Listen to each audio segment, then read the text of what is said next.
sa Baseco compound sa Tondo. Sandra?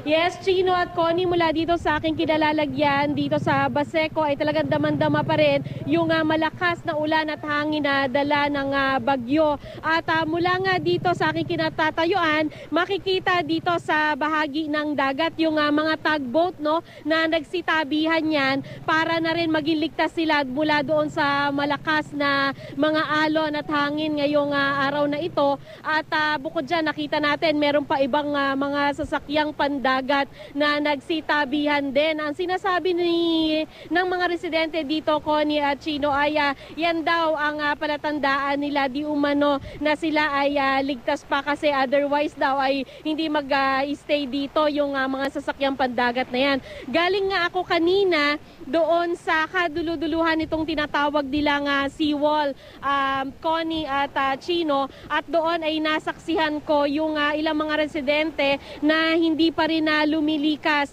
At makikita nyo nga yung mga bangka na yan ay hindi na halos makalutang dahil nga sa malalaking alon, at meron pa rin mga mangingisda na sinusubukang isalba yung kanilang mga bangka. Bukod dyan ay may nakita pa tayo, Chino at Connie, na mga nagsuswimming, no? Bagamat sa mga oras na ito, awa ng Diyos, sila umahon na, maaring natakot na rin dahil talagang bandang alas 12 ay naramdaman na namin yung lakas ng hangin at ang ulan dito. At kung titingnan, no, yung dagat ngayon medyo madilim na talaga, hindi mo makita yung horizon, at yung visibility kung kaninang mga alas 12 natatanaw ko pa kahit paano yung mga nakaangkla na mga barges, ngayon medyo mahina na o malabo na talaga yung visibility dito dahil na rin sa patuloy na pagsama ng panahon. Chino, Connie? So Sandra, yung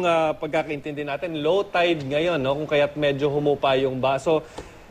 Inaasahan ba dahil patuloy pa rin ang ulan na magkakaroon pa ng problema ang lugar na kinatatayuan mo kapag pumasok na ulit yung next cycle ng high tide?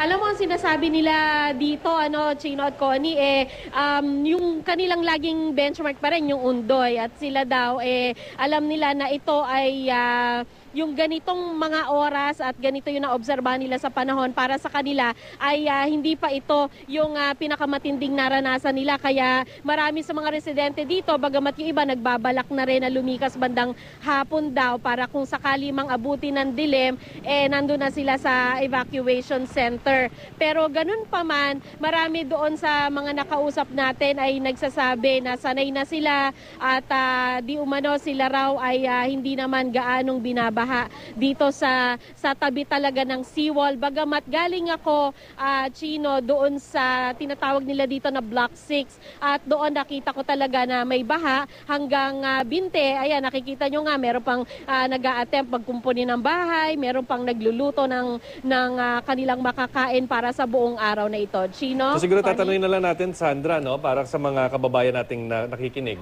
Anong mga pangangailangan ng mga taong naapektuhan ng bagyo dyan sa lugar mo? Chino, medyo nasira yung audio. Pakiulit nga yung tanong mo. Yes, Sandra, kasi nakikita natin yung mga kababayan nating naghihirap dyan sa may Baseco compound.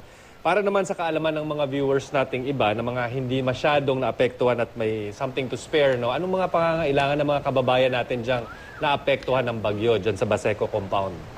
Chino, kanina nakita natin na nagsisimula na rin rumikas yung ilan nating mga kababayan. Meron silang evacuation center dito, yung Cory Aquino, no? At yung building na yan, yung laging ginagamit. At ayon nga sa barangay kapitan, medyo dumadami na rin naman daw yung mga sumisilong doon. At yung usual na mga pangangailangan nila, yung siguro yung mga immediate na kailangan nila ngayong araw na ito, yung pagkain pa rin, like bigas at kung ano mga ulam yung pwedeng pantawid gutom para sa buong pamilya. Chino? Yes, Sandra, I would just like to stress out, kasi para doon po sa mga kababayan natin na may spare o sobra na maaari nilang ipamigay, no? Alam naman natin, di naman lingid sa ating kaalaman na yung mga kababayan natin dyan, marami, no, sa Baseco Tondo, isang kahig, isang tuka talaga. So, given the scenario pa na ganito ang nangyayari, talaga hong kakailanganin nila ng inyong pong donasyon, tulong, pagkain, kumot, at kung ano pa ho ang maaaring ibigay. Yes, Connie and Chino. Tsaka yung siguro yung mga para dito sa mga residente dito actually, ang dami nang namin nakasalubong kanina na basa na, no? Yung kumbaga talagang sila parang hindi nila ganong iniinda. Pero nakita ko rin yung mga bata, Yes, no, na oo. habang lumilikas, basang-basa na, may baby pa ako nakita. So siguro kung meron mang makagpapahatid ng tulong dito, siguro gamit na rin para sa mga musmos, mga babies. Pero Connie. Sandra, itong pinapakita nating video dito sa tabing dagat na ito, di ba? Ano ito, hindi naman sila dapat supposedly talaga nandyan. Meron ba tayong mga taga-local government ng Maynila na pumupunta na dyan para to make sure na at least sila ay nasa mabuting kalagayan, mailipat lang man sila kahit pansamantala doon sa mga mas ligtas na lugar? Oo, Cody, kanina nakita ko talaga na pinuntahan sila ng mga kawani ng barangay at aminado na rin yung mga residente rito na hindi raw sila basta-basta nakukumbinse. Ika nga kahit sila'y pakiusapan at ang nakita pa nga natin kanina ay kahit paano naman nag-observe sila, no? Nakatanaw sila sa dagat, nagkukumpulan sila at nakamonitor din, no, sa inyo. Ilang mga kabahayan yung nadaanan natin na talaga nakatutok sila So sa may kuryente pa balita. dyan. Sandra, may kuryente pa, ha? Oo, pinapanood nila kayo. Kaya yun, mahalagang sa pamamagitan ng programa na ito maparating na rin sa kanila. Talagang kailangan maging I am ready, no? Lumikas na kung kailangan lumikas. Oo, pero sila ba dyan sa mga nakausap mo, Sandra, paano sila naghanda? Kasi obviously, no, may mga kailangan talaga tayo dapat, no, na talagang hinahanda just in case lang talagang tumindi palalo itong kalagayan dyan. Sa tabing ilog sila. Sa tabing dagat. Oo. Meron ba silang yung mga parang, kahit sabihin mo mga, kunyari, lumang bote na pwede nilang pagkapitan, di ba? Para gawing salbabida. Yung mga ganun ba? Nakikita ko dito, pinapasa-pasa nila kanina, lalo na yung kanina, na yung bangka na pilit isinasalba. Meron silang yung mga malalaking galon, no, na yun yung parang boya nila, parang nagiging salbabida na rin. Napansin ko na, dahil siguro mga fishermen talaga yung marami dito residente, marami silang ganon. Kaya sa tingin ko, yun yung mga talaga kahit paano pananggalang nila sakaling tumaas yung tubig dito. Kasi parang ang nangyayari, Chino, Sandra, parang they're caught between a rock and a hard place. Hindi naman natin masisi na isalba rin nila yung kanilang mga bangka at this point, kahit delikado.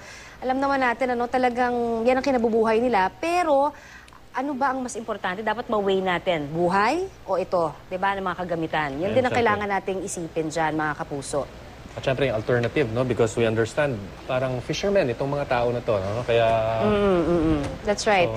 Gusto ko lang malaman din, Sandra, pala bago ang lahat, yung nabanggit mo yung mga, kasi may mga dyan, mga bata, na nagsiswimming ka mo, wala na sila dyan, wala na sila dun sa madelikadong pagsiswimming, kumbaga dyan sa, nakita lang, ang hampas ng alon, napakalakas, ha? Oo, Connie at Chino, nakita ko na siguro bandang mga alauna yon, na nagsiahon na sila dahil na rin naramdaman namin yung pag-shift o pagbabago dun sa panahon dito. Nung dumating kami, malakas na rin ang ulan at hangin, pero lalong lumakas, no, bandang alauna. So palagay ko kahit paano. Naku, yan ba yun? Kanina ba yan o live ba ito? Yung mga nagsuswimming. Naku, asan ang magulang ng mga yan? Naku, Pero alam mo, tawagin.